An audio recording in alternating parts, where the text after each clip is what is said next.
Oportunidade muito legal para mim. Quando eu fiquei sabendo que ia ter o estudo do Obsessão e Suas Máscaras, eu fiquei bem feliz porque eu vou falar um pouquinho dos livros dela, mas tem alguns livros da doutora que vocês vão encontrar um conteúdo que só tem lá. Vocês não vão encontrar em nenhum outro trabalho, nenhum outro livro, porque ela desenvolveu um estudo com todas as particularidades da experiência dela, sabe? E Obsessão e Suas Máscaras talvez seja um ícone desse trabalho dela, dessa possibilidade de ver a obsessão baseada nas informações de André Luiz, mas com um desenvolvimento, com um desdobramento teórico e prático muito importante. Eu tenho certeza que vocês vão gostar muito do livro. E esse livro aconteceu umas 2 ou 3 vezes de eu ver pessoas que não eram espíritas, mas que eram simpatizantes do espiritismo, ou tinham algum... e que leram esse livro e acabaram entrando para o espiritismo por causa da Obsessão e Suas Máscaras. Geralmente pessoas que tinham na família ou próximas delas casos de obsessão mal resolvidos, que vinham às vezes do consultório do psiquiatra sem um diagnóstico certo, e de repente lê o livro, entende tudo e fala, bom, onde tinha isso tem mais coisa interessante, e acabaram procurando o espiritismo, né? Tem um outro livro dela que eu acho muito interessante, que é Nossa Vida no Além, em que ela faz um estudo do desencarne, e também pautado na obra do André Luiz. O mais recente, que eu acho muito legal também, que ainda é um livro pouco conhecido, é O Passe como Cura Magnética, em que ela também desmistifica um monte de coisas do passe espírita, né? Porque tem o passe do magnetismo animal, que é derivado do Mesmer. Quem faz isso daí de uma maneira bem desenvolvida é o Jacó Mello. Tem o passe não espírita, né? Com técnicas diferentes, que nem o reiki, o jorei, imposição de mãos, toque terapêutico. E tem o passe espírita. De passe espírita mesmo, a única obra que eu conheço que fala desse assunto de uma maneira absolutamente ligada ao espiritismo é o Passe como Cura Magnética da doutora. Então, eu acho que vocês acertaram em cheio na obra, né? Eu sou suspeito para falar, mas é uma obra muito importante essa que vocês vão começar a estudar. E quando o Pedro falou comigo, eu achei que valia a pena falar da doutora, porque ela é ainda uma figura, digamos, pouco conhecida. E das pessoas que conhecem a doutora, a gente tem muitas delas que têm uma visão bem equivocada do trabalho dela. Então eu fiz a opção de trazer aqui um resuminho assim do que foi a trajetória dela nessa encarnação. Eu estou terminando um livro que deve sair esse ano ainda, em que eu estava escrevendo, quando ela desencarnou, eu comecei a escrever sobre a vida dela, mas depois eu resolvi escrever sobre a história da Associação Médico Espírita, e no meio do caminho eu descobri que as duas coisas eram iguais, né? Quer dizer, falar da doutora Marlene e falar da história da AME é a mesma coisa. Então eu juntei tudo num livro. A Giovana, que é uma jornalista lá da AME Brasil, me ajudou no levantamento histórico, e esse livro deve sair, né? Então, eu posso dar um resuminho, mas depois eu vou dar um livro para ler antes da peça, tá bom? Que aí eu acho que vai ser interessante, porque fala sobre o espírito, sobre o contato desse espírito com o mundo do outro lado, que ela teve esse contato sempre desde muito cedo, e finalmente a trajetória da Associação Médico Espírita, que foi a primeira das entidades que hoje são chamadas especializadas, que apareceu no Brasil, e que a doutora Marlene sempre fez questão de apoiar e incentivar o aparecimento de outras. Então, a ABRAME, que é a Associação Brasileira dos Magistrados Espíritas, a AGE, Associação Jurídico Espírita, a ABRAD, Associação Brasileira dos Divulgadores do Espiritismo, a ABRAP, Associação Brasileira dos Psicólogos Espíritas.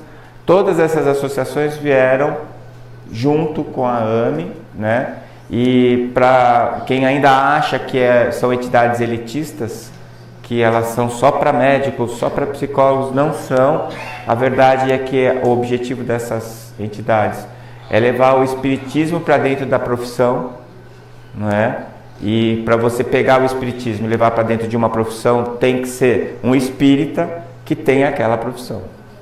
Então o trabalho é voltado para essa ideia. Não que a gente queira que todos os médicos sejam espíritas, mas que todos os médicos tenham a notícia cristã, né, pela versão espírita. E isso é revolucionário, pelo menos na minha profissão, na medicina. Isso foi revolucionário na minha vida e eu percebo que é revolucionário na vida dos colegas também. Tá certo? Bom, se vocês forem no Evangelho segundo o Espiritismo, no capítulo 6, na página 109, está escrito assim: tomai, pois, por divisa essas duas palavras, devotamento e abnegação. Aliás, o nome que eu pus no livro é esse, devotamento e abnegação, né? Não sei se vai passar, ainda está lá na editora. E sereis fortes, porque elas resumem todos os deveres que a caridade e a humildade vos impõem. Essa frase é muito forte, não sei se vocês pararam para pensar. Tomai, pois, por divisa essas duas palavras, devotamento e abnegação. E sereis fortes, porque elas resumem todos os deveres que a caridade e a humildade vos impõem. Fora da caridade não há salvação. E tudo que é preciso dentro da caridade é devotamento e abnegação, né? Então, é o Espírito de verdade que diz isso. Então, essa frase tem um peso, não sei se vocês concordam comigo, tem um peso gigantesco. Primeiro porque o principal objetivo é a caridade. A Hélio fala que para você ser caridoso, se você conseguir ser devotado e abnegado, tudo estará certo. Você vai estar cumprindo todas as obrigações de quem tem a caridade. E quem fala isso é Jesus. Então, essa frase é muito forte. E ela me remete à doutora Marlene.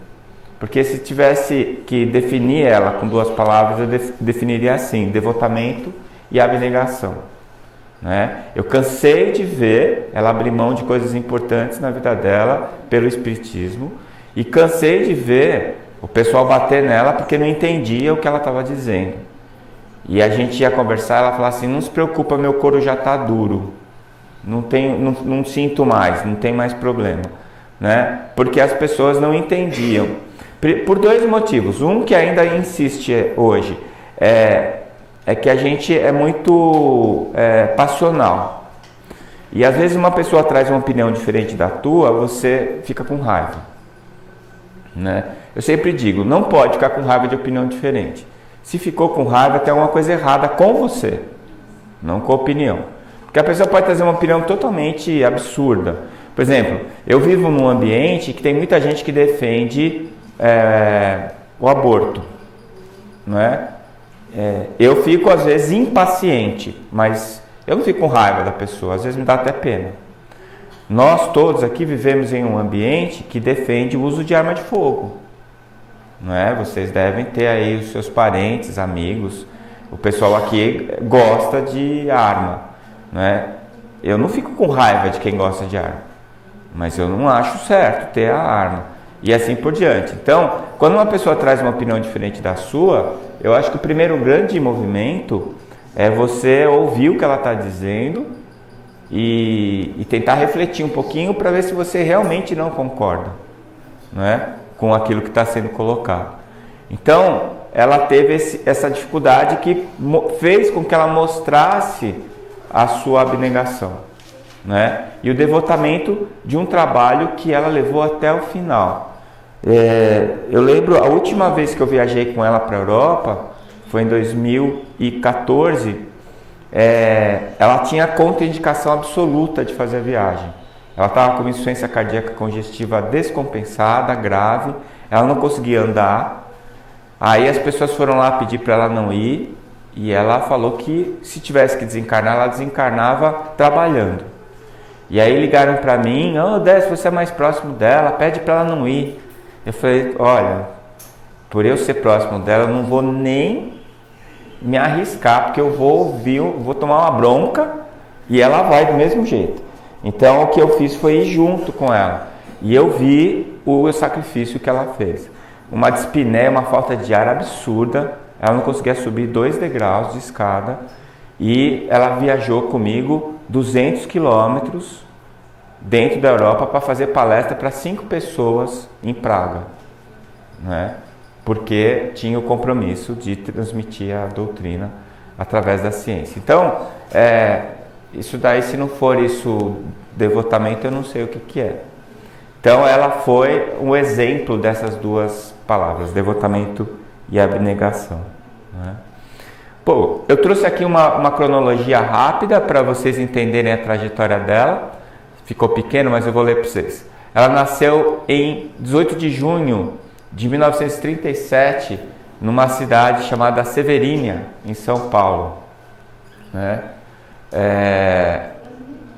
Essa cidade é no interior de São Paulo, né? E ela nasceu lá, ela era a 8ª filha de 7.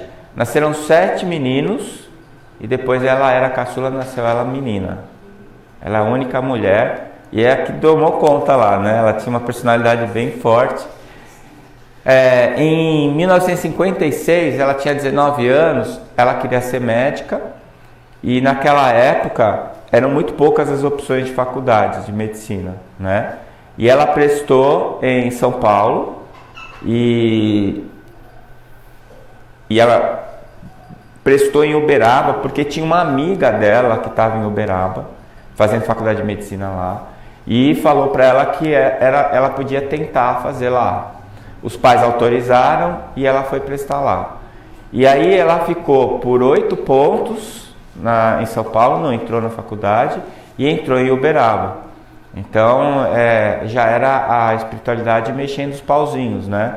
Porque ela foi caloura do Valdo Vieira, e foi lá em Uberaba que ela reencontrou o Chico Xavier, e fizeram ali o trabalho deles durante 4 anos intensivos, né? Eu digo que ela fez faculdade de medicina junto com a faculdade de espiritismo. Não que ela precisasse, porque ela nasceu em berço espírita. O pai e a mãe dela eram espíritas, e ela me contava que eles iam pequenininhos para o centro espírita. O pai fazia palestra, a mãe dava passe, atendimento fraterno, e ficava aquela gurizada toda, né? Os irmãos mais velhos ajudavam, e as crianças mais novas ficavam sentadinhos no banco. E quando terminava o trabalho, eles ainda iam limpar o centro, fechar, para depois ir para casa. E ela disse que ela dormiu muito em banco de madeira de centro espírita, porque eles faziam vários lugares, fundaram vários centros espíritas pelo interior de São Paulo. A primeira palestra espírita que ela fez, ela tinha 11 anos. E o pai dela chamou ela antes de ela fazer a palestra e falou assim: minha filha, pode parecer que eu estou sendo duro com você, ou que eu estou colocando você numa situação difícil, mas o espiritismo precisa de oradoras, mulheres. Só tem homem falando do espiritismo. E eu vou começar a treinar você, então você vai fazer a sua palestra porque você precisa falar sobre o espiritismo. Então ela desde os 11 anos já fazia palestra. E quando ela foi para a faculdade de medicina, o pai dela recomendou que assim que ela chegasse, a primeira coisa que ela tinha que fazer é procurar um centro. E ela fez isso, né? Ela chegou lá em Uberaba, procurou um centro próximo e começou a frequentar o centro. Eles tinham um trabalho que era o trabalho do candelabro, né? Não é candelabro, como é que chama? Lampião.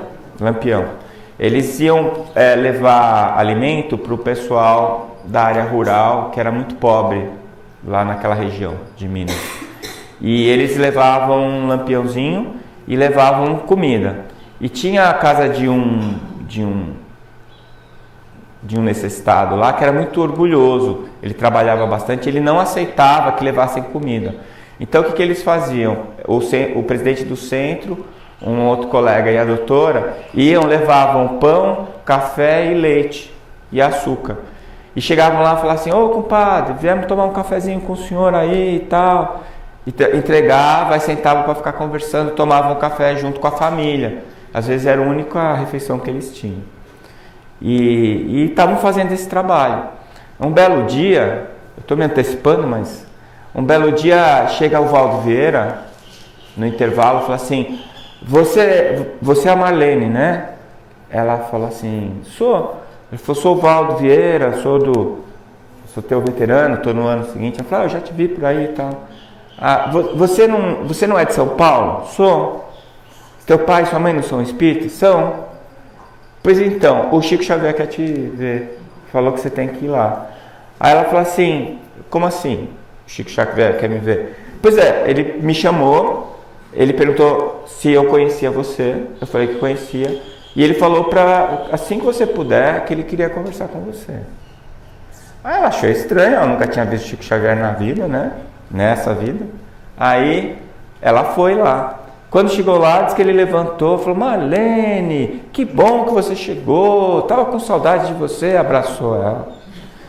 E falou: olha, eu tenho um trabalho importante para você, eu sei que vai ser meio duro, você está fazendo faculdade de medicina, mas você sai da faculdade, você vem para cá, que enquanto eu e o Valdo estivermos psicografando, você vai falar sobre o Evangelho.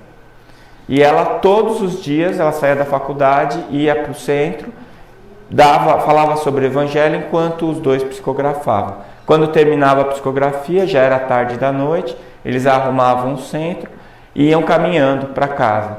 E ela dizia que às 4 da manhã, o Chico parava num telefone comunitário, né, o antigo orelhão, que hoje não existe mais, né, para falar com a irmã, que estava em Pedro Leopoldo. E ele falava às 4 da manhã, todos os dias. E depois que ele conversava, ele ia para casa e eles se dispersavam.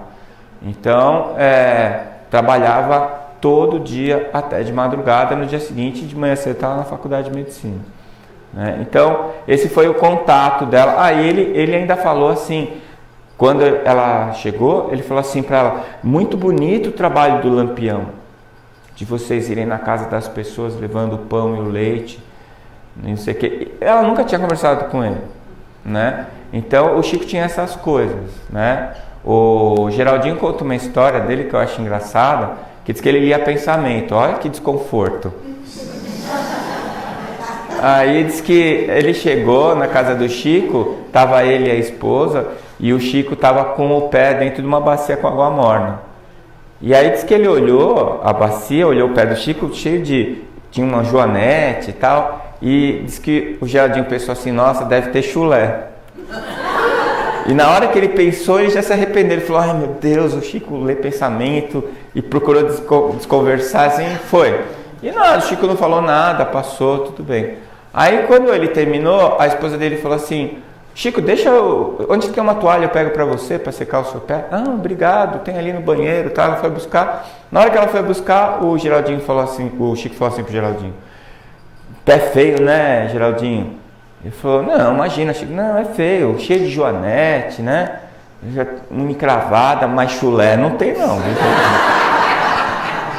Então, você imagina ficar do lado de uma pessoa dessa, né? Devia ser complicado.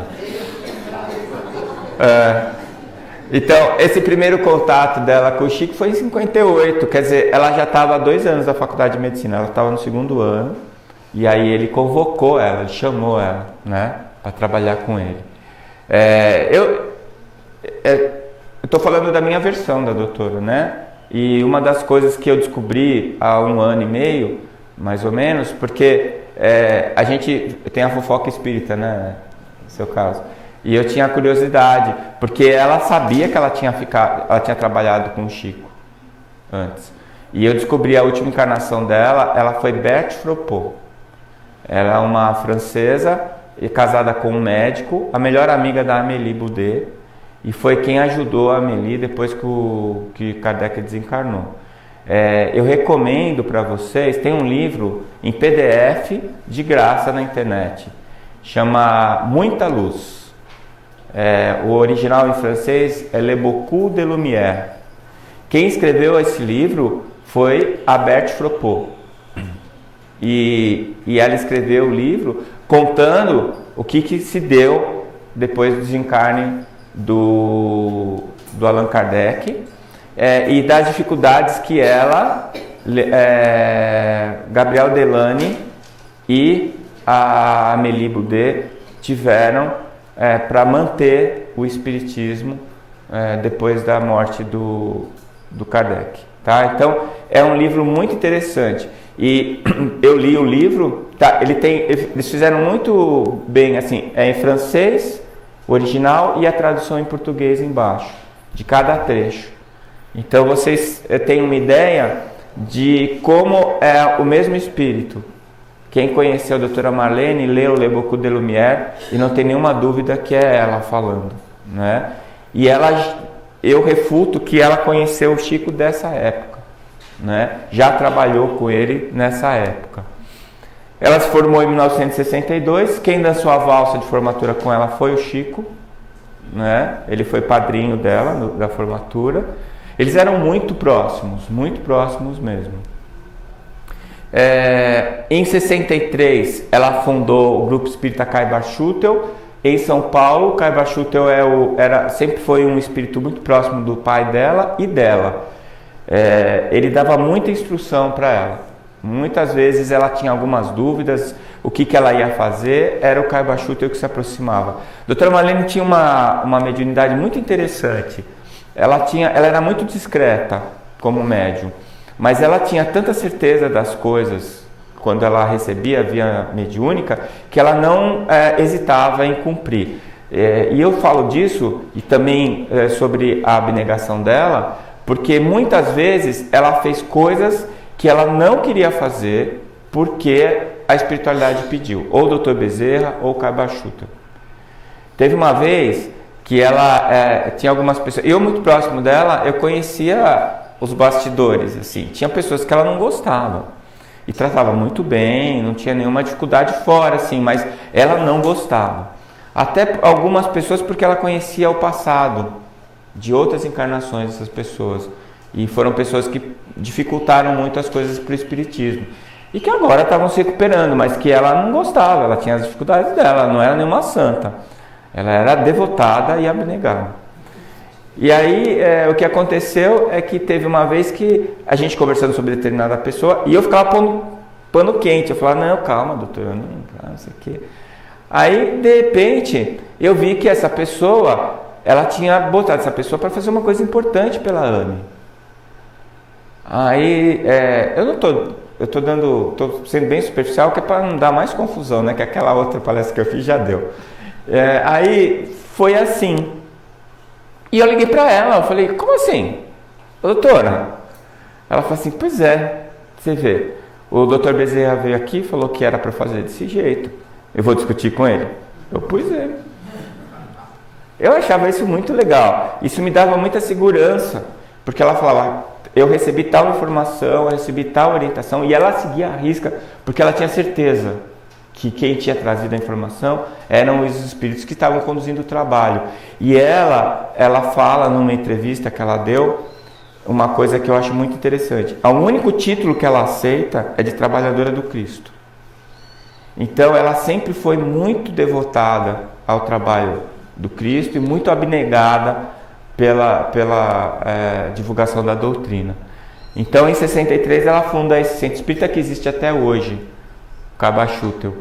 Casou com Freitas Nobre, o deputado Freitas Nobre, que hoje é nome do aeroporto de Congonhas, em São Paulo. Deputado Freitas Nobre. Ele era mais velho que ela. Quem apresentou os dois foi o Chico. O Freitas era vice-prefeito de São Paulo na época. Ela estava se formando médica e ele apresentou os dois. E eles se apaixonaram e se casaram, né? E ela ficou com... O Freitas era espírita, era um trabalhador muito importante, e com ele ela fundou a Folha Espírita, que tem até hoje também, né? Em 64 ela casou, estava nascendo, ela casou com ele. Em 1968 foi fundada a primeira AME no planeta, a Associação Médica Espírita de São Paulo. ela foi a primeira secretária, né? Em 74 funda a Folha Espírita com o Freitas Nobre. Em 77 ela funda a creche Lar Alvorecer em Diadema, também tem até hoje. Ela foi eleita, ela ganhou o título de cidadã de Diadema, cidadã honorária de Diadema por causa dessa obra, né? E a convocação do Dr. Bezerra, que veio em 1990. Eu tinha planejado ir mostrando as fotos e depois contando a história, mas eu já estou contando as histórias, vou contar, depois eu mostro a foto. Em 1990, tinha 15 dias que o Freitas tinha desencarnado. Ele teve um câncer de esôfago e morreu. E ela ainda estava muito doída da morte dele, né? Eles tiveram 2 filhos, o Marcelo Nobre e o Marcos Nobre. O Marcelo, ele ele é envolvido em política como o pai, né? Ele trabalhou agora eu não vou lembrar, lá em Brasília, na parte jurídica de Brasília. E o Marcos Nobre, ele é filósofo. Ele já foi articulista da Folha de São Paulo, né? E ele é professor da Sorbonne, é uma pessoa muito, muito qualificada. E ela estava com 15 dias, ela acorda de manhã cedo, quem está na beira da cama dela é o Dr. Bezerra de Menezes. E aí eu transcrevi ela me contou isso com lágrimas nos olhos, e eu guardei e escrevi, né? E está no livro também. E ele fala assim: Marlene, me desculpa, pode parecer uma crueldade fazer o que eu estou fazendo, você há tão pouco tempo de perder o seu esposo, mas eu vim aqui porque a gente não pode mais esperar. Quando ela me contou isso, eu lembrei muito do pai dela falando para ela: você me desculpa que eu vou te colocar com 11 anos para fazer palestra, né? Quer dizer, ela tinha um trabalho para fazer e ela não parou para pensar, ela fez, né? E o Dr. Bezerra fala assim que ela tinha uma tarefa muito importante e que para ela poder realizar essa tarefa ele tinha algumas coisas que ele precisava orientar ela. E a primeira coisa que ele fez foi fazer ela recordar de várias encarnações que ela teve. Por quê? Porque ela tinha uma dívida que ela adquiriu, né, na primeira encarnação que ele mostrou para ela. Essa primeira encarnação ela foi a Catarina de Médici. Eu não sei quem conhece a história da noite de São Bartolomeu, né? Então, essa é a primeira encarnação dela. E depois ele vem contando as encarnações que ela teve, a partir daí, né? Depois que ela foi a Catarina de Médici, ela nasceu negra na África, foi escravizada, foi traficada para a Inglaterra e viveu como escrava.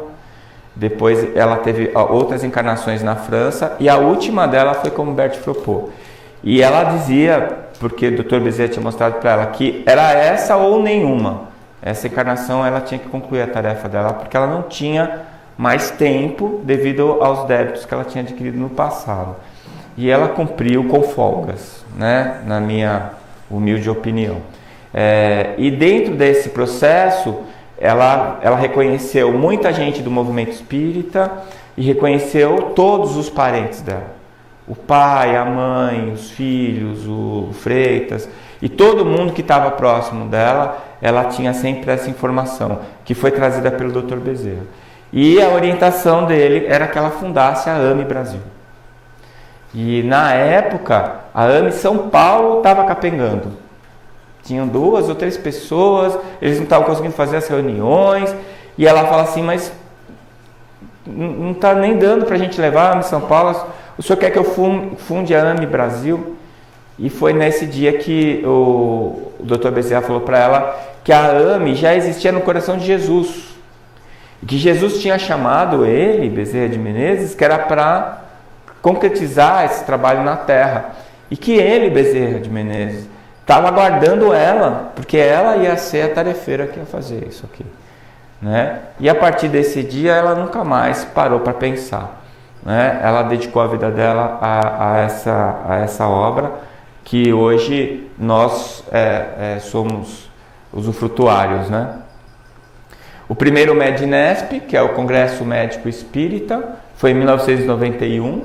O MEDNESP foi fundado para ser o Congresso da AME de São Paulo, e depois ele virou Congresso Brasileiro, né? Teve uma edição que foi o MED Inesp, que era o internacional junto, mas foi incorporado também. Então tem a parte internacional que é incorporada no MED Inesp. O primeiro MED Inesp foi feito em São Paulo, os primeiros foram todos em São Paulo, e depois começou a rodar pelo Brasil, né? O último foi no Piauí, foi agora em 2019. E o próximo vai ser em Vitória, no Espírito Santo. É um congresso que hoje reúne 3.000 pessoas, mais ou menos, né? Que fala sobre medicina e espiritualidade. Ela fundou a AME Brasil em 1995, né? Eu não estava na reunião, mas eu já estava no MED-Inesp aí. E fundou a AME Internacional em 99. E o início dos périplos para a Europa, ela chamava de périplos, foi em 2002. Também foi uma história interessante. Ela estava escrevendo um dos livros dela, na casa dela, e de repente ela sente uma presença, ela olha para o lado, vê Leon Denis. Aí ela começou a tremer, né?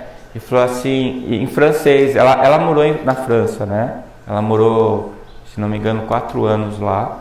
Ela falava muito bem francês, eu adorava ouvir ela falar em francês. Ela fazia palestra em francês lá, eu achava o máximo. Não entendia quase nada, mas eu achava muito legal.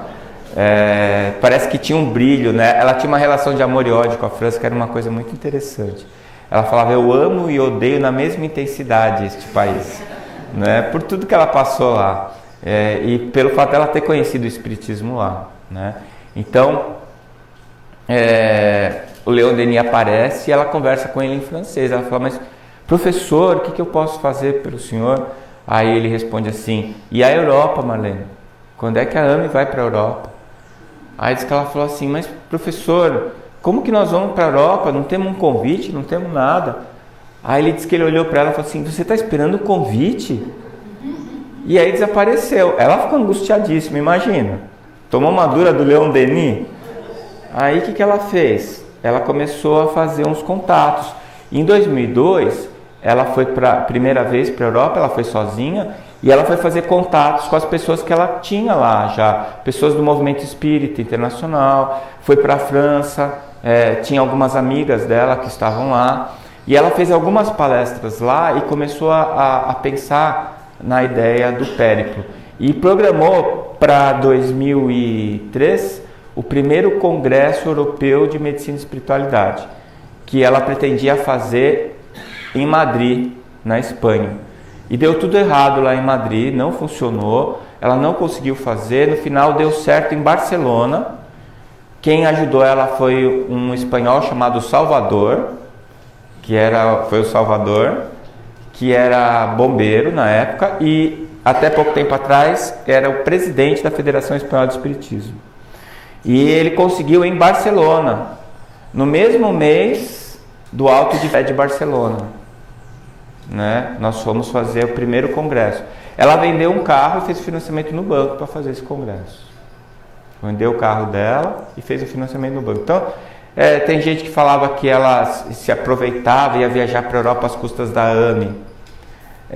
Depois que quando ela fechava, porque todo o MED-Inesp ela fechava a parte financeira da AME Brasil e da AME Internacional, ela era presidente das duas entidades. E tinha sempre alguns itens assim, 20 mil reais por doação anônima de amigos da AME, 40 mil reais da AME Internacional, doação anônima, não sei o quê. Quando ela desencarnou, nós descobrimos que o doador anônimo era ela. Então, ela mudou no finalzinho, eu não sei da vida dela, né? Se eu estiver falando alguma bobagem, os filhos dela vão me perdoar, ela também. Mas ela mudou, ela tinha um apartamento, que ela morava perto da USP em São Paulo, ela se mudou, nos últimos anos de vida, ela passou num outro apartamento, que era até maior que o primeiro, mas era alugado. E eu achei estranho. Ela vendeu o apartamento, ela não deixou para os filhos já têm as coisas deles. Então eu acho que ela vendeu o apartamento para pôr na obra também, né? Porque ela gastava em euro lá. Ela financiava, os grupos que estão lá na Europa são grupos pequenos de brasileiros, eles não têm dinheiro. Você alugar um salão lá é caríssimo. E os grupos não têm dinheiro, e a AME Internacional não tem. Eu sou vice-presidente hoje da AME Internacional. A gente está lutando para conseguir alguma fonte de renda, porque não tem ninguém para pagar a mensalidade. E na hora que chega lá, a gente não tem dinheiro para ajudar eles a montarem os congressos, né? E ela fazia isso do bolso dela, porque ela era abnegada e era devotada ao ideal, né? Então, em 2002 ela foi sozinha, 2003 foi o primeiro Congresso Europeu. E isso eu tenho orgulho de falar. Eu sei que orgulho não é coisa boa, mas eu também não sou, então tá tudo certo. 2003 até hoje eu nunca falhei no Périplo, eu fui em todos até hoje. E eu ia com ela no começo, quando nós íamos em 4, 5, e foi aumentando, nós chegamos a ter périplo de ter 65 oradores brasileiros espalhados pela Europa, fazendo palestra. Hoje em dia a gente está com algumas dificuldades, por conta disso que eu falei para vocês, do dinheiro, mas a gente continua trabalhando e continua viajando, né? O ano passado, agora 2019, eu fui para Escandinávia, a primeira vez que eu fui lá. E a gente está com quase certo para ir para Austrália, para Nova Zelândia. Nós estamos conseguindo colocar lá a bandeirinha do Cristo em todos os países. E a gente vai lá falar de ciência. Eles não sabem que a gente vai falar de espiritismo, mas a gente fala também. Só que a gente fala sem falar que está falando. E eles ficam bastante interessados no assunto. E a gente tem feito isso já desde 2003, né? Ou com ela desde 2002. E aí, em 5 de janeiro de 2015, ela desencarnou. Tem aquele... Ela estava em Ilhabela com a filha adotiva, né? E ela começou a passar mal. E a filha dela me contou que ela estava muito mal, ficando meio arroxeada. Ela deve ter feito um infarto, né? O coração já estava insuficiente. E aí ela começou a ficar assustada, ansiosa. De repente ela se acalmou e falou: meu pai veio me pegar. E aí ela se acalmou e desencarnou, né? Então, eu sei que o pai, ela tinha uma ligação muito forte com o pai dela. E ela desencarnou. Ela já sabia que ia desencarnar, né? Ela preparou tudo, deixou tudo certinho na AME Brasil, na AME Internacional. Até quem ia suceder ela na AME Internacional, nós tivemos algumas conversas e ela já tinha deixado tudo prontinho. A última vez que eu a vi foi no dia 15 de dezembro de 2014.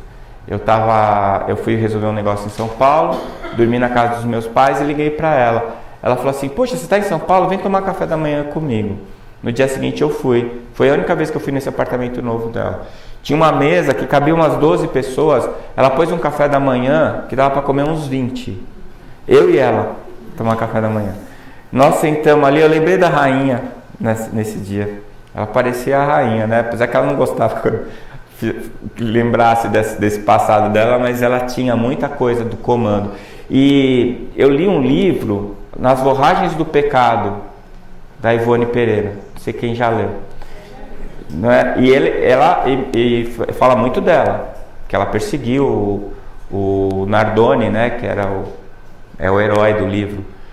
E tem uma hora que o Charles, que é o espírito que psicografou, ele diz assim sobre a rainha: esse espírito absolutamente devotado à França, quando estiver no caminho do Cristo, fará grandes tarefas. E é ela. Então, na verdade, é mais ou menos a história de Paulo, que estava perseguindo um monte de gente, porque ele já tinha a força, já tinha o devotamento, já tinha a abnegação, só faltava a direção. E nessa encarnação, Paulo, ele faz essa correção da rota. E a correção da rota da doutora foi nessa encarnação dela. Ela era italiana e defendeu a França com unhas e dentes até a última gota de sangue dela. Ela fazia o que tivesse que fazer para defender a França, né? Fez um monte de barbaridades. Por quê? Porque ainda não tinha direção, né? E a direção ela recebeu depois com o Cristo, né? Com o cristianismo. Então é um exemplo mesmo se a gente for olhar as obras, as encarnações menos felizes dela, né? Então o início foi esse nascimento em 37, em Severina. O nome dela era Marlene Rossi Severino Nobre, era o nome completo dela, né? Era Marlene Rossi Severino, porque ela casou com o Freitas Nobre. O primeiro contato com o Chico em 58 e a formatura em 62. Então essa é a Nena. Os irmãos chamavam ela de Nena, mesmo agora eles mais velhos, né?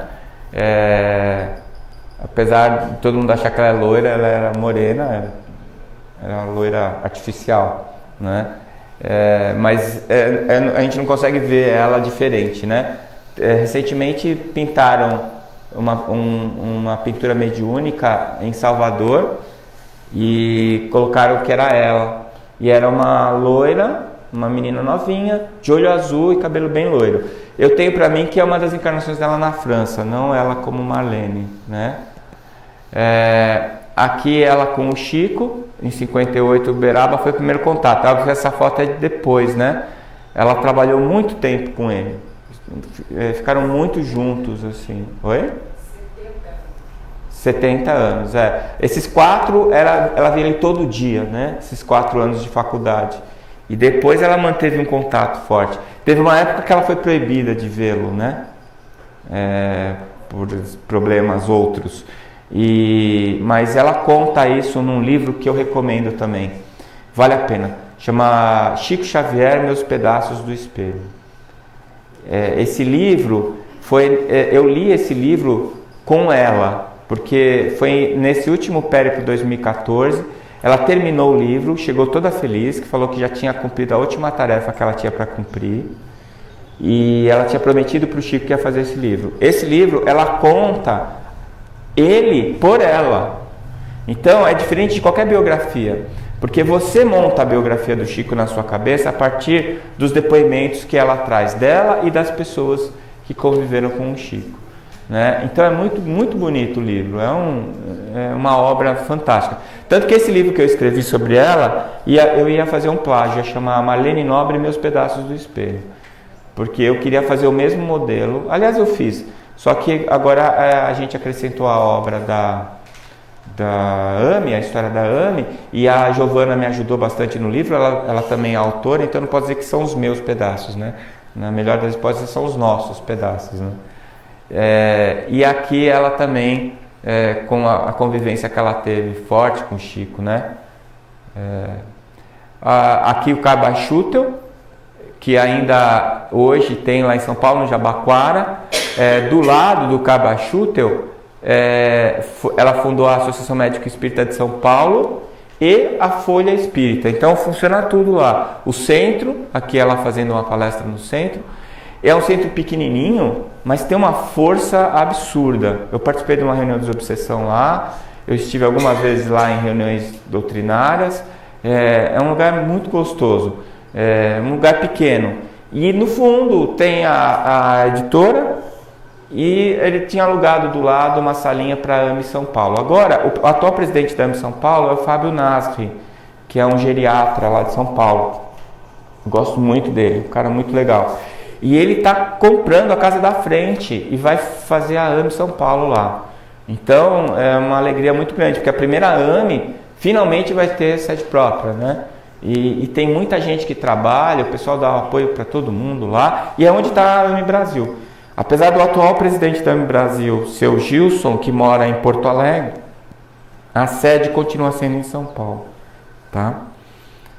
O casamento dela em 64, essa foto eu achei muito legal, que o Chico está no meio do Freitas e da doutora, né? Foi ele que apresentou, foi o Cupido, ele que participou no dia do casamento, ele foi também, e ele gostava muito do Freitas Nobre, né? Ele tinha um respeito muito grande por ele e por ela também, né? Eles eram muito próximos. Ela tinha uma coisa de cuidar dele, né? Tanto que teve muito tempo que eu achei que ela era a reencarnação da Amélie Boudet, da mulher dele. Mas eu falei sobre ela 2 vezes. Ela fazia assim com a cabeça. Não. E aí uma vez a gente em Lyon, ela disse para mim e para minha esposa, ela falou, não, eu era muito amiga dela, eu não era ela. E aí depois que eu fui descobrir a Berthe Fropo, né? Então ela já sabia, o Dr. Bezerra tinha contado para ela, então ela sabia, né? A AME São Paulo, em 1968, essa foto da fundação, a Jônia entrevistou ela aqui em Campo Grande, quando ela teve, falaram sobre isso, e ela fez até uma piadinha. A Jônia falou assim, mas você está na foto? Ela falou, tá, mas você não vai me reconhecer que eu estava magrinha, né? E ela aqui, ó, com Freitas Nobre. E olha que interessante, né? Ela não era uma figura central nessa época. Tinha outros baluartes, né? O doutor... eu estou com Freitas Nobre na cabeça. O doutor Luiz Monteiro de Barros, que foi um dos grandes trabalhadores para a fundação da AME São Paulo, e ele esteve com ela o tempo todo. Ele estava aí também, ele foi um dos que mobilizou o pessoal para fundar. E na hora da foto ela está bem no meio, né? Como é engraçado. Foram avisar o Chico Xavier, que tinham fundado a AME em São Paulo, e ele perguntou assim, Marlene Nobre e Não, Freitas não, que eu acabei de falar, oh meu Deus, o doutor Luiz Monteiro. Luiz Monteiro e Marlene Nobre estavam na fundação? Estavam. Então tá tudo certo. Porque ele sabia quem eram os dois que iam levar a tarefa, né, adiante. E aí ela funcionou. Nós comemoramos 50 anos da AME São Paulo, o ano retrasado, né? Teve um congresso. Eu preparei essa palestra para esse congresso. E no final eu passei a entrevista que a Jônia fez com a doutora, porque a melhor maneira de falar dela é mostrar ela, né? Nessa época eram 65 AMEs já formadas e 8 em formação. Hoje nós já somos 74 AMEs formadas, 18 departamentos acadêmicos, e a AME Internacional são 11 AMEs em 10 países. Argentina, Brasil, Colômbia, Cuba, Estados Unidos, França, Guatemala, Panamá, Portugal, Porto e Suíça. Porto e Portugal são duas AMEs diferentes. Agora está mudando, a de Portugal vai chamar AME Lisboa e a AME Porto. E eles vão fundar a AME Portugal. É o segundo país depois do Brasil em que o espiritismo é mais bem organizado, né? Então eles estão já mais adiante. Né? E agora a gente tem na Inglaterra, foi fundado agora em 2019, a AME UK, Reino Unido, e a AME França, que eu já tinha colocado aqui, que já tem uns 2 anos. A Folha Espírita em 74, que ela fundou aqui, ela com o Freitas, quando eles fundaram,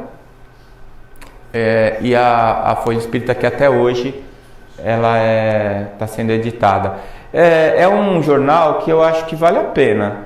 Você paga, se não me engano, R$ 68,00 por ano. E você recebe em casa, ou então tem a versão digital.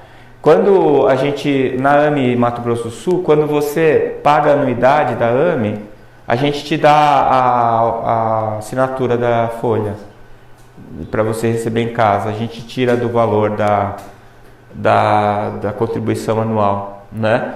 E é um jornal que tem trazido muita coisa interessante. O último número fala sobre as larvas mentais do André Luiz, e quem produziu o texto foi a AME Mato Grosso do Sul. Foi o Eduardo e o Marcelo que fizeram o texto.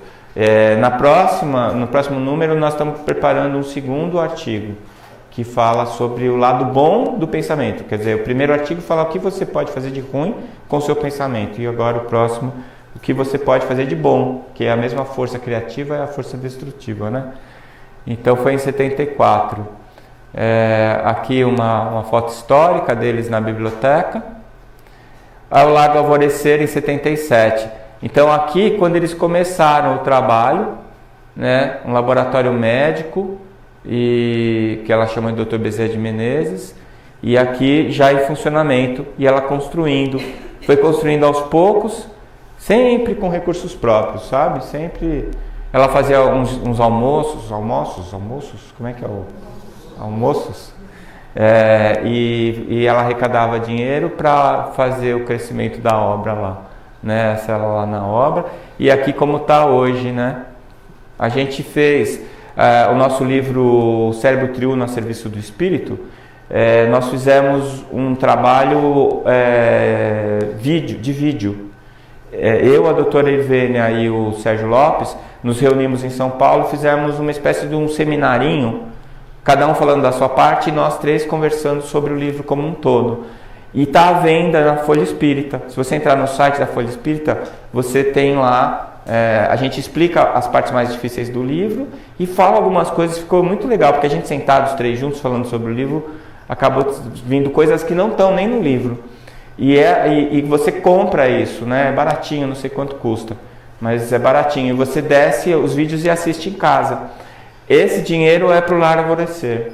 Nós fizemos isso para ajudar a obra, que depois que ela desencarnou também passou por dificuldades. Quando você tem uma pessoa muito forte liderando, quando ela se ausenta, a gente dá uma balançada, né? Mas não pode parar, né? A gente tem que continuar usando o exemplo dela de abnegação e devotamento. E a convocação em 1990, que eu contei para vocês, quando o Dr. Bezerra aparece para ela. O Mednesp, o primeiro foi em 1991. E essa foto é do Mednesp de Goiânia, que foi em 2015. Ela tinha acabado de desencarnar em 2014.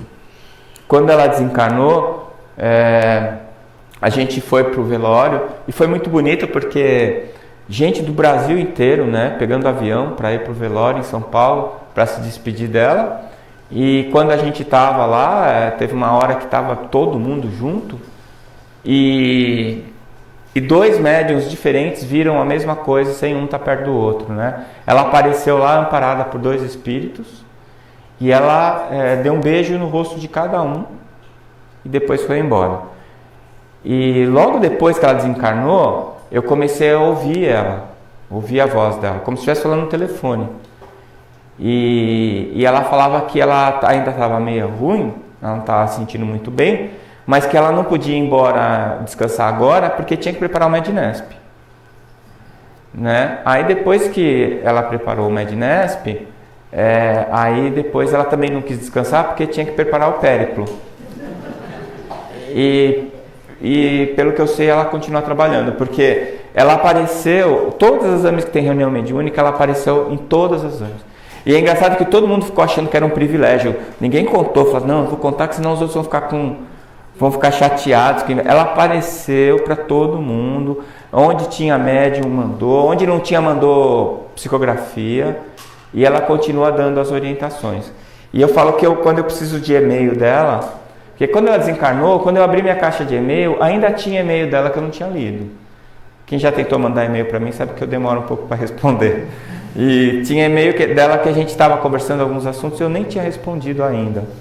E agora eu tenho esse canal de contato com ela. Eu ligo para o Roberto Lúcio, que é psiquiatra, vice-presidente da Brasil, ele mora em Belo Horizonte. Eu ligo para ele e falo assim, Roberto, tudo bem? Oi, Décio, tudo bem? Estou precisando de ajuda da doutora. Você dá uma concentrada aí na quarta-feira, vê se ela me manda algum recado. E aí na quinta-feira ele me manda o e-mail. E é sempre na pinta, assim.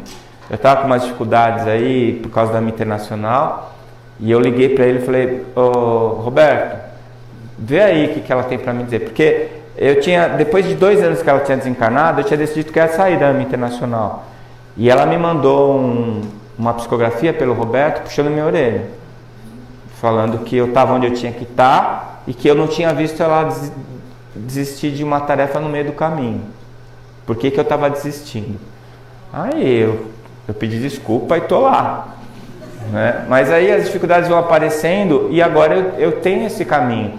Porque assim, é engraçado isso, eu não sei se acontece com vocês, apesar de eu ser espírita, acreditar na mediunidade e tudo, eu sempre desconfio da mediunidade. Sempre acho que tem alguma coisa, que é coisa da cabeça do médium, eu sempre acho, até que de vez em quando você dá com a cara na parede, porque tem umas coisas que não dá para o médium saber, né? Já veio aqui também. Ela veio trazer o convite para a vice-presidência da AMA Internacional. Acho que quem estava na sala lembra, né? Porque foi bem Interessante. Quando acabou a reunião, a Joênia falou aí, acho que nós somos vítima de zombeteiros hoje, porque foi ela, Dr. Bezerra e Leon Denis. E os três deram comunicação na mesa. Os três. E quando terminou, todo mundo achou que era brincadeira, que não estava certo. Mas eu vi eles entrando. E isso foi na sexta-noite, aqui no centro. No sábado, eu recebi a ligação que eu tinha sido convocado para ser o vice-presidente da AME Internacional. Aí eu entendi por que o Leon Denis estava lá, porque ele é o responsável pelo trabalho na Europa. Por que o Bezerra estava lá, porque ele é o responsável pela AME. E por que ela estava lá, que era para dizer vai, que você vai e vai mesmo, não tem como conversa. E estou lá, né? E esse congresso me chamou a atenção essa foto. Olha quanta gente. No Centro de Convenções de Goiânia, lotado. Não é para falar de espiritismo, é para falar de ciência. É o maior congresso de ciência e espiritualidade do planeta, hoje em dia. Nós estamos beirando 4.000 pessoas já, né? É muito interessante, muito forte isso aí. Eu tenho uma foto minha no palco ali, ó, altar, isso é coisa do passado, né? Tô lá e essa foto me dá arrepio até hoje, porque é muita gente. A sorte é que eles põem uma luz na nossa cara, você não viu o público, né? Senão a perna bambeia, mas é difícil, né? Ela fundou a AME Brasil em 1995, então esse é o primeiro logo, esse é o logo atualizado. E a AME Internacional em 99, esse é o logo internacional atualizado. A atual presidente é a doutora Sônia Dói, ela é brasileira, mas mora nos Estados Unidos. Ela é pesquisadora lá, trabalha no FDA hoje em dia. E o presidente da AME Brasil é o Gilson, era da AME Rio Grande do Sul, atualmente ele está só como presidente da AME Brasil. O vice-presidente da AME Brasil é o Roberto Lúcio, que é psiquiatra de Belo Horizonte, né? E na AME Brasil é a Sônia e eu. E aqui as palestras dela, né? Ela começou muito cedo, ela tinha uma autoridade moral, sabe? Ela não precisava se impor com regras, todo mundo sempre respeitava ela pela presença dela, porque ela tinha um conhecimento absurdo, absurdo. O que ela sabia de espiritismo e de André Luiz, né? Então, era uma enciclopédia de espiritismo. A gente conversava com ela às vezes, fora quando ela começava a contar as histórias do Chico, que era uma delícia, né? Nas viagens a gente sentava e ia tomar café, que ela adorava um cafezinho, e ela começava a contar, a gente ia se deliciando, né, sobre as histórias. Uma das coisas mais fortes que ela fez foi a luta pelo direito à vida. Ela tem esse livro aqui, A Vida contra o Aborto, são perguntas e respostas. Esse livro é muito importante, é um livrinho pequenininho, desse tamanho. A gente também comprou esse livro e deu para todo mundo que fez inscrição na AME Mato Grosso do Sul. A gente dava o livro e a assinatura para a Folha Espírita, né? A gente só não vai pegar você em casa porque não temos dinheiro para pagar o Uber. Mas vocês estão todos convidados, toda quinta-feira, às 7h30 no Instituto de Cultura. A AME, a Associação Médica Espírita, não é só para médicos. É para todo mundo que lida com saúde e espiritualidade. Quem é espírita lida. Se você dá passe, você lida com saúde e espiritualidade. Se você faz atendimento fraterno, você lida com saúde e espiritualidade, né? Então estão todos convidados. Esse é o logo que foi feito na época para o trabalho, muito bonito. E ela foi no Congresso Nacional, ela e a doutora Irvênia, para falar contra o aborto, na época em que eles estavam querendo usar os embriões para fazer pesquisa, tá? E ela foi lá.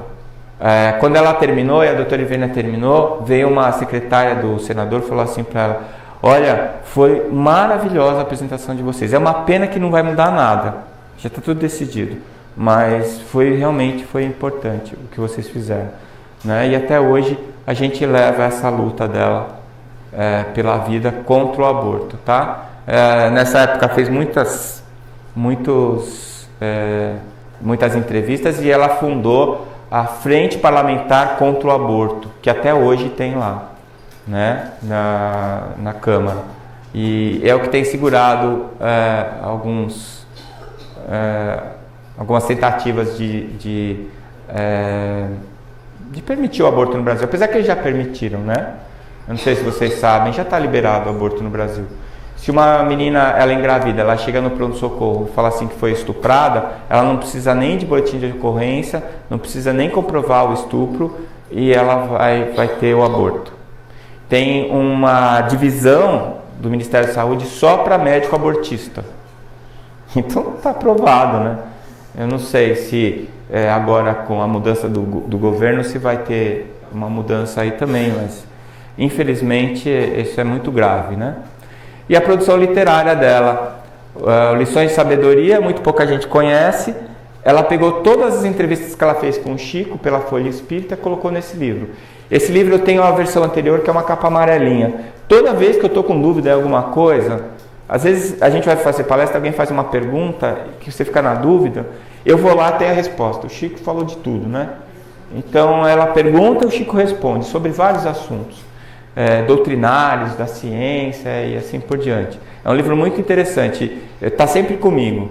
Nossa Vida no Além, que é aquele livro que eu falei para vocês, que ela pega todos os desencarnes exemplificados por André Luiz em todos os livros e ela disseca cada um deles. Obsessão e Suas Máscaras, que vocês vão conhecer, esse livro é muito importante, é fantástico, né? A Vida contra o Aborto, que eu já falei. O Alma da Matéria é um livro fininho, eu falo que é o sumário da AME. Então toda vez que vai fundar uma AME nova, eles vêm falar assim pra gente, como é que a gente faz? Que obra que a gente estuda primeiro e tal? É o Alma da Matéria. Aí tem gente que fala assim, não é o Livro dos Espíritos? Não. Se você está fundando uma AME, você já é espírita. Se você não lê o Livro dos Espíritos, então não é nem para você fundar a AME, vai ler o Livro dos Espíritos, você tem que ser espírita primeiro. Então é a primeira literatura da associação e é um livro em que ela faz um passeio assim importante sobre vários temas que são foco de atenção da AME Brasil. O Passe como Cura Magnética, que é um livro muito fácil de ler, prático, objetivo e que, na minha opinião, como eu já disse para vocês, é o único livro que fala de passe espírita especificamente, né? Não Será em 2012. Esse livro foi proibido pela Federação Espírita do Rio Grande do Sul, proibido. Eu falei, só falta pôr fogo no livro, fazer lá, botar. Gente, a maior parte das pessoas que são contra o livro não leram. Eu li o livro porque eu não gostava que ela se metia em encrenca. Eu vou dizer porque é uma coisa meio de filho, porque começava a falar mal dela, eu ficava com raiva de quem falava mal dela. E não era muito cristão, assim, sabe? Então eu falava, doutora, para com essa história, não sei o quê. Mas ela sempre me convencia do porquê que ela estava fazendo. Porque ela não fazia nada por arrobo. Ela recebia orientação, ela fazia. E ela não estava nem aí se iam gostar, se não iam gostar. E as pessoas me falaram que ela era catastrofista no livro, não sei o quê. Eu li o livro, não vi nada de catástrofe. Não vi mesmo. E aliás, ela fala de 2019... E o Geraldinho depois levou essa ideia e todo mundo falou, tá vendo? Já foi 12 de junho de 2009, não aconteceu nada, o mundo não acabou. Pois é, acabou e ninguém percebeu. Acabou e ninguém percebeu. Ninguém leu. Ninguém prestou atenção no que ele estava falando e ainda continua sem prestar. Entendeu? Então, assim, teve muita coisa sobre o mundo de transição, muitos livros, muita coisa foi dita, mas eu acho que a que foi dita de maneira mais séria está aqui no 2012. E é um livro que as pessoas não gostam. Bom, ninguém é obrigado a gostar, né? Mas eu já li 2 vezes esse livro. Porque fala assim, a doutora falou que o Chico falou isso, o Chico não falou nada disso. Será que ela falou isso? Aí eu vou lá e leio o livro de novo. Não tem nada disso. Não tem nada disso. Então é aquela história, né? Cada um ouve o que quer. Não é assim? Talvez eu esteja vendo o que eu quero, mas assim, eu já li 2 vezes. Eu acho que é muito bem colocado. Porque o Chico coloca, são muitas opções. Não existe um destino pronto, senão a gente está fazendo o que aqui? Então ele coloca as opções, são várias opções. O que aconteceria se tivesse guerra com bomba? O que aconteceria se não tivesse a guerra? O que aconteceria?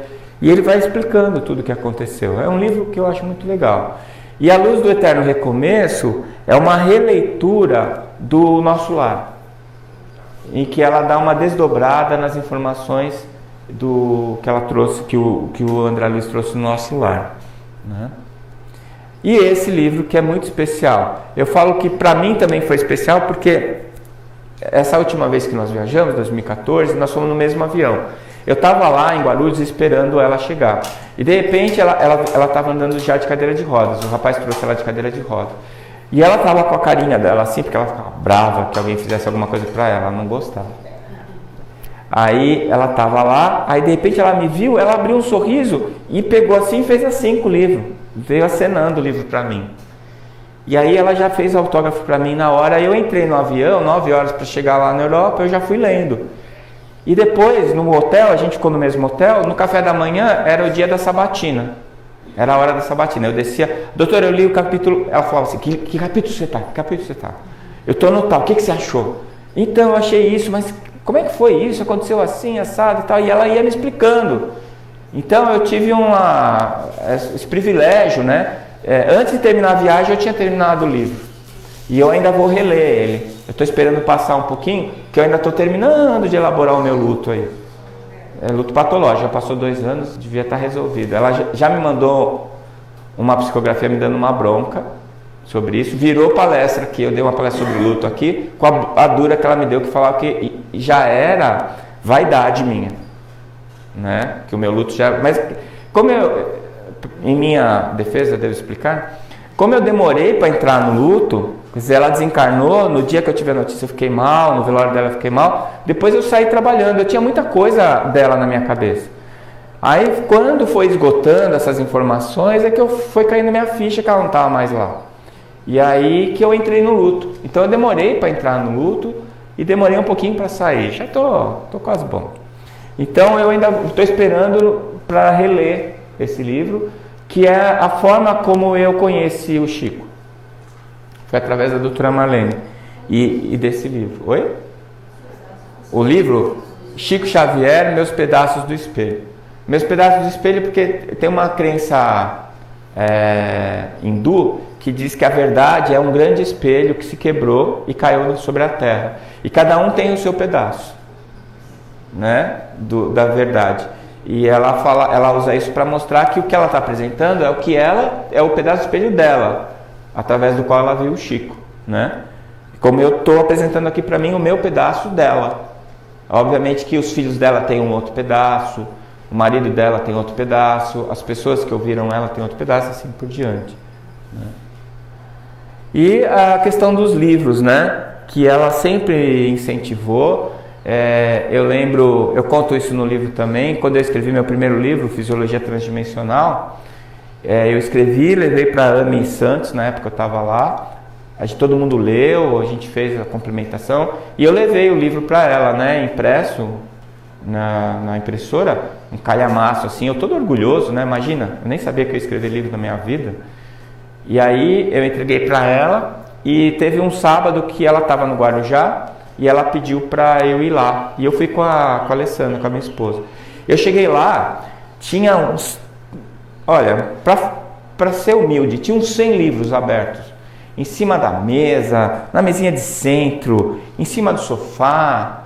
Ela falou, senta aí, tira o livro, senta aí. Na hora que eu fui tirar o livro, um livro em francês, outro em alemão, outro em inglês. Eu falei, meu Deus. Porque ela fazia assim, ela ficava o ano inteiro dando palestra. Final de ano, ela se escondia com os filhos em algum lugar, ou em Ilhabela, onde ela desencarnou, que eles tinham uma casa lá, ou no Guarujá, que ela tinha amigos que tinham casa lá, e ela sentava e escrevia livro. De cada livro dela é um final de ano que ela escrevia. E aí eu fiquei até com vergonha, porque imagina, ela estava escrevendo um livro, tinha uns 100 livros em inglês, em alemão, em francês, eu mal leio em português, né? Como é que... Aí ela chegou, sentou e ela foi apontando todos os problemas que tinha no meu livro. E não é que eu fiquei bravo.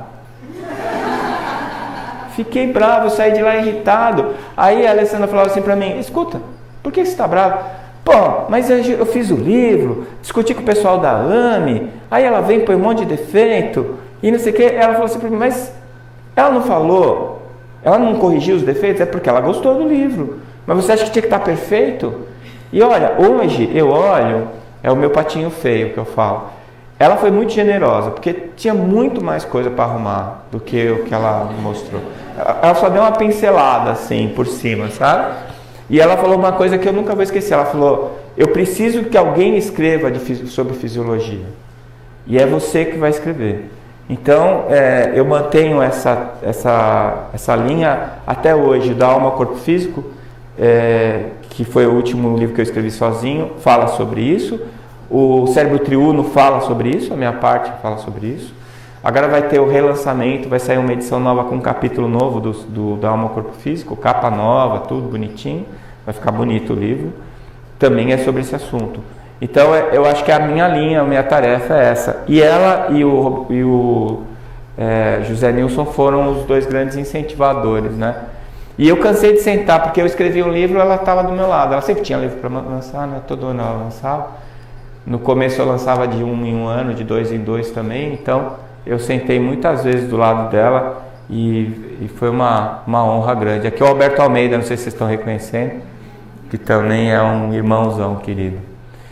E ela falando em vários lugares, a Sociedade Brasileira de Terapia de Vidas Passadas, ela fez palestra. Esse foi o Mednesp em Belo Horizonte, 2011. Aqui ela falando em congressos espiritualistas, né, não só espíritas. No meio espírita ela dependia muito da questão política, né? Ela era chamada, às vezes não era, algumas vezes. O meu primeiro congresso internacional foi em 2004, foi no Congresso Mundial de Espiritismo na França.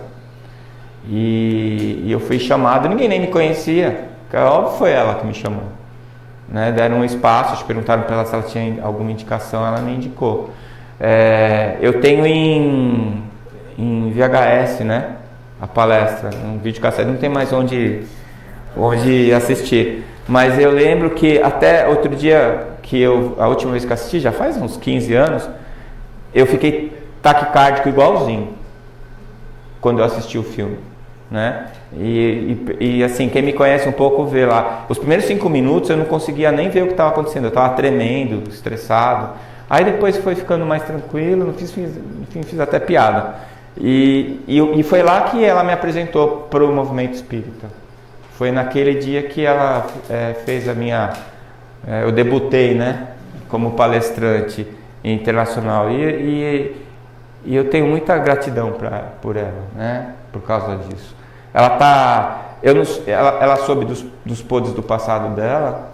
Eu aqui naquela salinha ali eu tive uns flashes dos meus podres. E eu sou muito grato porque eu tenho essa oportunidade de resgatar, né, pelo menos alguma coisa das barbaridades que a gente fez no passado. E ela, na minha cabeça, é quem me deu esse presente. Ela que me abriu as portas para poder fazer isso, né?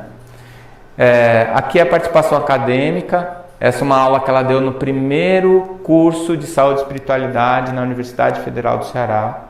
Tinha que ser lá no Ceará, na terra do Dr. Bezerra de Menezes. Foi a primeira universidade brasileira a ter um curso de saúde e espiritualidade no currículo. E ela foi dar aula inaugural.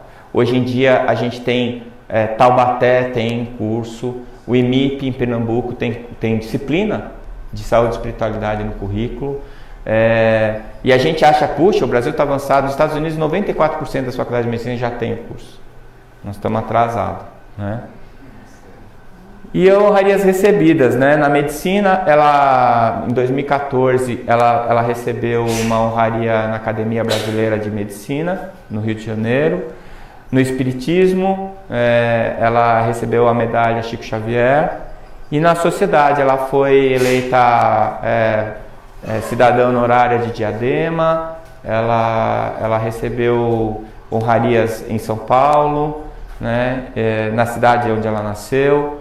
E assim por diante, né? A gente sabia pouco dessas coisas porque ela não contava, né? Mas aquela com o Geraldinho Lemos, quando ela recebeu a medalha do Chico, né? Ela revertia muito disso para o trabalho. Isso aconteceu com o Wagner Moura, do Fraternidade Sem Fronteiras. Ele recebeu uma medalha da ONU e ele perguntou se ia dar dinheiro para a instituição. Falaram que não, ele não foi receber a medalha. Mas eu falei para ele, Wagner, você tem que ir.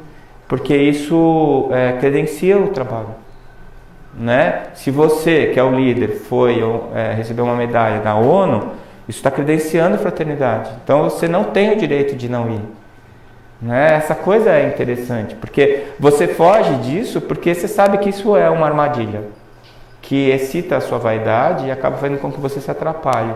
Mas se você não vai, você está faltando também com o trabalho. Então você é obrigado aí, você tem que fazer a coisa acontecer. Você não foi lá pedir, pelo amor de Deus, tem gente que manda, né? Sugerindo o seu próprio nome para receber a honraria. Você não está fazendo isso, né? E a imagem que eu tenho dela é essa, né? Ela sempre falando. Eu tinha uma coisa assim, eu conhecia bem ela começava a palestra, ela ia lendo o slide e tal, e eu ficava, quando é que vai começar? Quando é que vai começar? A hora que ela dá uma afastadinha assim do púlpito, punha a mão na frente assim, senta que lá vem história, né? Aí é a hora que começava. Aí era a hora que ela vinha, né? E com todo o background espírita dela. Então, tem palestras memoráveis dela. O Oceano fez um vídeo que a gente apresentou em Goiânia, que tem um trecho que ela fala contra o aborto, que é uma das coisas mais emocionantes que eu já assisti, né? Então, ela tinha paixão, né? Devotamento mesmo, sobre aquilo que ela estava fazendo. E ela não tinha o menor medo de nada nem de ninguém, ela fazia o que tinha que fazer. Eu já falei bastante, mas eu vou contar essa história.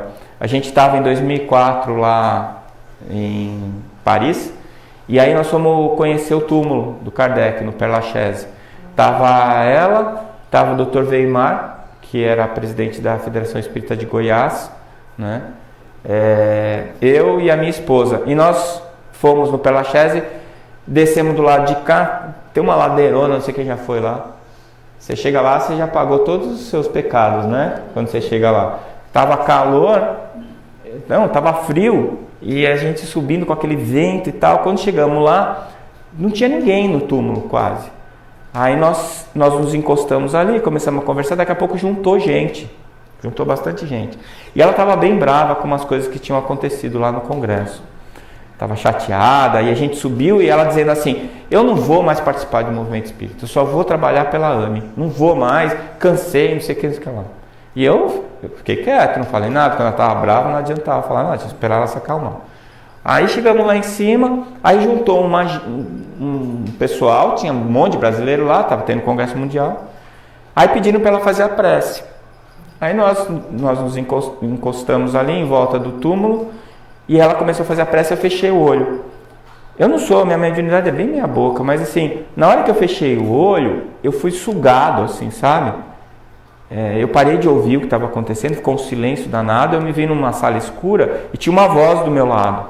Uma voz de homem, uma voz bonita, assim, parecia um locutor de rádio, sabe? Eu falei assim pra mim: Décio, você tá me ouvindo? Eu falei: tô. Ele falou assim: é o seguinte, você avisa a Marlene que não é para ela sair de lugar nenhum. Ela tem que continuar. Mesmo que esteja ruim, ela tem que continuar. Aí, daqui a pouco eu voltei e ela estava terminando a prece. Aí eu me emocionei, comecei a chorar. Aí a minha mulher estava do meu lado e falou assim: você está chorando por quê? Eu falei: não, eu me emocionei. Não, foi legal a prece, mas não deu para chorar. Eu falei: não, depois eu te explico. Aí a gente saiu de lá para ir no túmulo do Gabriel Delane. Porque ela falou: ó, o túmulo do Gabriel é logo ali pertinho, vamos lá. Essa intimidade toda com o Gabriel Delane, depois que eu soube que ela era Berthe Flopot, é que eu entendi. Eles eram amigos, trabalharam juntos. E é um túmulo bem humildezinho, assim, que tá, acho que umas 2 quadras, uma quadra do túmulo do Kardec. E aí eu peguei no braço dela, que aliás, ela tinha dificuldade para caminhar, e eu dava o braço para ela, né? Eu só dava o braço, ela que pegava, ela não gostava de ninguém ficando carregando ela. Aí eu falei para ela, expliquei o que tinha acontecido, ela riu, olhou para mim e falou: eu entendi a mensagem. E ela nunca deixou de participar, né? Depois que ela desencarnou, eu tive um desdobramento, fui visitá-la. E ela estava atendendo no ambulatório. Quando ela terminou, nós fomos sair para conversar. E a hora que ela saiu, eu dei o braço para ela. Ela deu risada e falou assim: não precisa mais não. Ela estava magrinha, novinha de novo. Faz bem morrer. A gente fica bem melhor depois. Quando fala que aqui é que é o inferno, ninguém acredita, né? Mas aqui é o inferno. Só quero saber se tem sorvete lá. Né? Tem a sopinha ali, sorvete. Os périplos, eu trouxe algumas fotos. Esse aqui foi em Lyon. Esse congresso de Lyon foi muito importante para mim. Eu não sei porque é a terra do Kardec. Eu estava lá com ela. A gente falou muito sobre a época do Kardec. Foi quando ela me revelou que ela tinha sido uma das amigas da esposa, da Amélie. Aqui a gente estava na Polônia. Não, na Polônia não. A gente estava em Viena. Aqui em Portugal. Esse congresso de Portugal, as Jornadas Portuguesas, foi um marco no espiritismo português. Quando a gente começou, fez o primeiro, eles queriam que fizesse todo ano. Eu falei para ela: doutora, não vai dar todo ano, a gente não tem tanta gente para vir assim. Ela falou assim: não, mas isso aqui não é trabalho da AME, é trabalho espírita, porque a federação estava tendo algumas dificuldades lá. E até hoje tem, apesar que depois que ela desencarnou, eles brigaram com a gente. E agora eles pediram para a gente voltar. A AME Internacional não vai voltar, mas o Décio vai. Esse ano eu vou para lá, porque eu fiz muitos amigos lá e eu também não vou ficar com picuinha, né? O trabalho não é meu e eu vou lá. Mas esse pessoal é um pessoal muito querido. Aqui a gente tem o Rodolfo, está fazendo psiquiatria, é de São Paulo, de Alagoas, o Ricardo, a esposa dele, aqui é de Goiânia, né? A doutora Irvênia, o André Luiz, São Paulo, eu. Essas duas são portuguesas, é uma enfermeira e uma médica, doutora. A Paulinha, que é médica fisiatra, essa também é médica fisiatra, eu não estou lembrando o nome dela agora. Esse aqui é de Minas, também está em São Paulo agora. O Roberto Lúcio Hassani, que é esposo dela, também é médico dentista lá, né? A medicina, o odonto é depois da medicina, faz medicina e depois faz odonto, né? Um trabalho legal. Aqui a gente também em Paris, eu tô com fuga de ideias, não lembro o nome de ninguém. O Jorge Daher, e aqui o Giancarlo. Eu adorava esse sorrisinho dela, assim, quando ela estava feliz, ela ficava com essa carinha. Aqui, aqui na França, né, a Marcinha, ela tá com a gente, ela é de Santos, eu conheço ela desde a época da AME Santos. Ela é tesoureira de todas as AMEs do Brasil. Ela entra na tesouraria e sobra dinheiro, então todo mundo põe ela de tesoureira. Ela é tesoureira da AME Santos, da AME Brasil e da AME Internacional. É a mulher do dinheiro. O Betão, que é lá da Paraíba, essa aqui eu não estou reconhecendo. Doutora Marlene. O Sérgio Lopes, que escreveu o livro com a gente, né? Aqui ela também um congresso internacional. Essa foto eu trouxe por causa esse daqui é o Dr. Pim Van Lommel. O Pim Van Lommel foi o cara que escreveu um artigo na Science sobre terapia regressiva de vidas passadas, e depois desse artigo dele, a terapia regressiva ganhou um outro patamar científico, porque ele fez um trabalho prospectivo, um trabalho fantástico. E ela ia atrás desse pessoal. Mas não é espírita, não interessa, não precisa ser espírita, né? E eu tive a oportunidade de conversar com o Dr. Pim Van Lommel, porque a gente ficou num hotel lá em Paris, e o hotel não era lá essas coisas, sabe? E aí eu desci de manhã, que eu não tinha conseguido dormir, e onde tinha o café da manhã, só tinha ele sentado, estava tudo vazio. Aí eu cumprimentei e eu reconheci ele pela foto. Aí eu lavei a cara, sentei do lado dele e falei: o senhor não me conhece, sou de Santos, com o meu inglês bem minha boca, assim. Mas ele me entendeu e foi muito legal. Ele é uma pessoa excelente. Hoje ele não está mais estudando terapia de vidas passadas, ele estuda a memória extracerebral, tá vendo? Ele já está com a coisa. E eu perguntei para ele no Mednesp se ele acreditava em reencarnação. Ele falou que ele tinha 99,99% de possibilidades de ser verdade. Eu falei, isso é resposta de cientista, né? Nunca falar 100%. A doutora Evênia, que eu amo de paixão, né? A doutora Malene e eu, o Daher. Essa aqui é a Ana Catarina, ela é lá de Vitória do Espírito Santo. O mestrado dela foi em suicídio. Ela é uma nefrologista, uma pessoa maravilhosa também.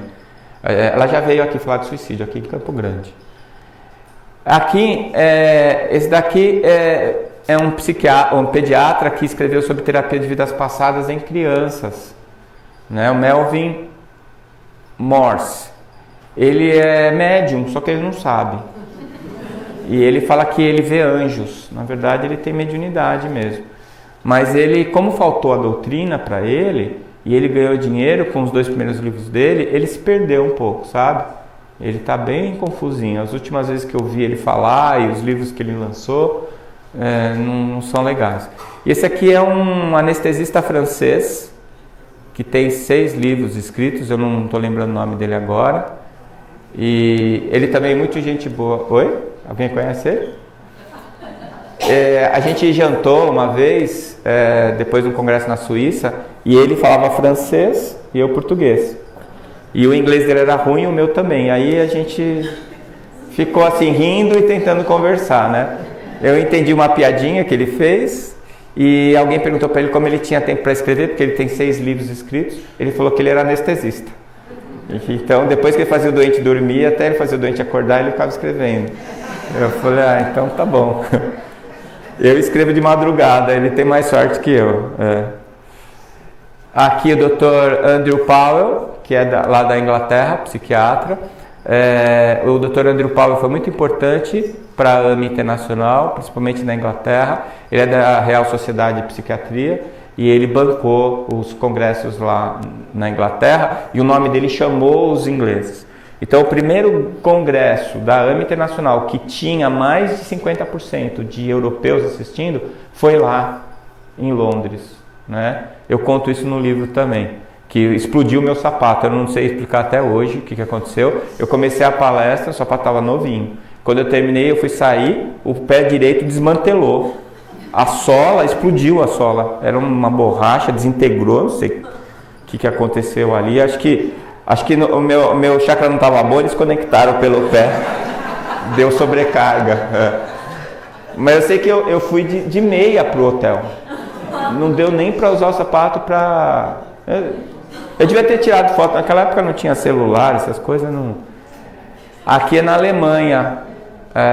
Essa daqui é a Elsa Rossi. Ela é do BUS, da Inglaterra. E aqui é a Fernanda do Alcastar, na Alemanha. Esse pessoal é muito importante. Eles não são médicos, são brasileiros espíritas da Europa.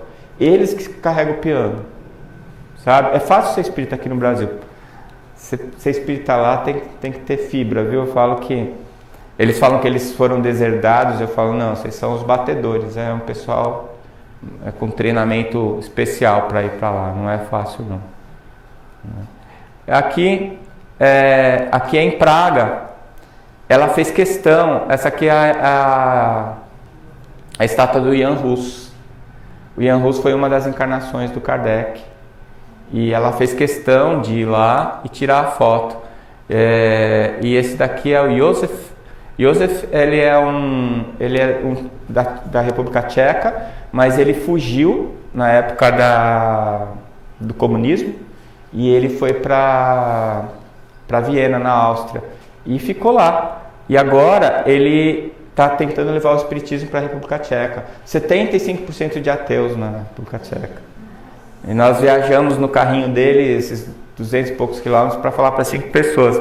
Mas ele não desistiu, ele continua trabalhando. E o que eu achei mais interessante, ele veio passar férias no Brasil, não falava português, conheceu o espiritismo e aprendeu português sozinho para ler os livros espíritas. Ele é tradutor, ele tem alguma dificuldade às vezes para traduzir, ele fala com bastante sotaque, mas quem é que aprende português sozinho? Me conta. Né? Nem a gente. aqui na Polônia. Esse polonês, ele fundou uma editora lá, traduziu os livros para o polonês e começou a vender e fazer congresso. Aí ele casou com uma esposa. Ele era separado, casou com uma evangélica e parou o trabalho. Mas os livros estão lá, né? Os livros em polonês estão lá. E aqui outras fotos do trabalho. Essa aqui é a Nelly Berthold. A Nelly, ela é suíça, é psiquiatra. Ela fez medicina aqui no Brasil. O pai dela era missionário evangélico. Ela fez medicina aqui no Brasil, conheceu o espiritismo aqui, depois voltou para a Suíça. E hoje ela é presidente da AME Suíça lá, faz um trabalho. Bastante psiquiatra. A psiquiatria é a especialidade que mais tem vantagem, né, com o aprendizado do espiritismo. A desobsessão, só a desobsessão é um capítulo da psiquiatria que ainda vai ser escrito, né? É muito importante. E o departamento de psiquiatria da AME Internacional e da AME Brasil é muito forte. Eles produzem bastante, né? Eu acho que é uma das maiores contribuições que a gente tem para dar. E os 21 anos que eu passei com ela, né? A gente passou muita coisa junta. Eu tinha cabelo aqui, ele não era branco. Esse daqui foi lá na França, em Lyon, aquele congresso que eu falei para vocês. Eu tirei minha fotinha com o Ian Rus junto dela. O congresso francofônico, o 7º, que foi muito legal. Essa foto ficou emblemática dela, né? Então, eu digo assim, né, que eu conheci bem ela e eu tenho muito a agradecer. Então eu escrevi esse texto, essa oração, não sei. Obrigado por ter sido meu anjo, sem ser um anjo. Ter sido minha luz, mesmo tendo suas sombras. Ter me trazido a paz enquanto lutava com seus demônios. Ter me mostrado o que importa diante de tantas questões supérfluas que parecem fundamentais. Ter sido tão generosa em oferecer as oportunidades enquanto muitos companheiros de caminhada lhe tolhiam as ações. Ter me mostrado uma porta para encontrar Jesus com todo o seu esplendor, sem precisar abrir mão de nada do que me é importante. Por ter me ensinado o verdadeiro significado das palavras devotamento e abnegação. Devotamento e abnegação. E eu volto a citar o Espírito de Verdade. Tomai, pois, por divisa essas duas palavras. Devotamento e abnegação. E sereis fortes, porque elas resumem todos os deveres que a caridade e a humildade vos impõem. A humildade é a hora que você tem que calar na agressão. A humildade é você voltar ao local onde te escorraçaram. A humildade é você saber que o teu trabalho é mais importante que você. A humildade é você saber que você está tendo uma oportunidade de vida que te foi cedida e que se você não aproveita, o único prejudicado é você. Vai vir outro e vai fazer a tua tarefa, se você não fizer direito, né? E eu aprendi isso com ela, observando ela, não foi nada que ela me falou, foi o que eu vi ela fazendo, né? Então, meu agradecimento. Eu peço desculpa que eu fiquei muito tempo, mas eu ainda me segurei, porque se for ficar falando, eu fico contando história aqui, daqui a pouco já é segunda-feira, a gente tem que trabalhar. Então, mas eu queria agradecer muito a oportunidade. O Maria Modesto Carlos tem sido uma casa que me acolheu e tem sido muito importante para mim. E depois a gente tem visto no trabalho da sexta-feira como ela tem apoiado a AME Internacional, né? Eu acho que eles me puseram aqui porque a casa tinha o trabalho também embutido, né? Essa responsabilidade com a AME Internacional. E eu estou muito feliz de conseguir perceber isso e estar aqui com vocês. Muito obrigado.